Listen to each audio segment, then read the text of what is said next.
デンマークのガイドウィンザー陽子です。今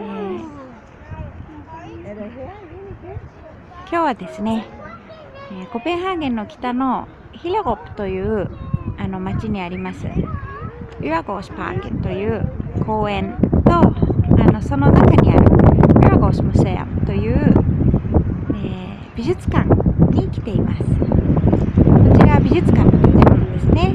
デンマーク内外のですね著名な作家の作品が展示されています。素敵な非常に落ち着いたカフェもあります。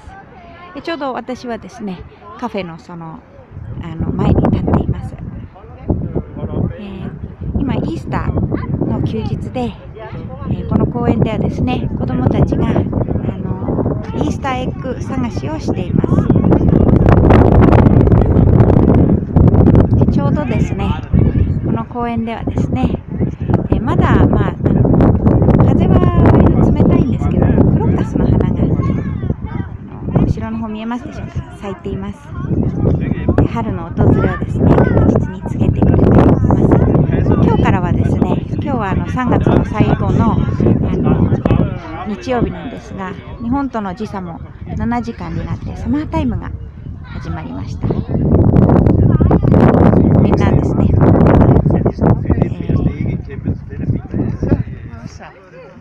質問の答えを書いています。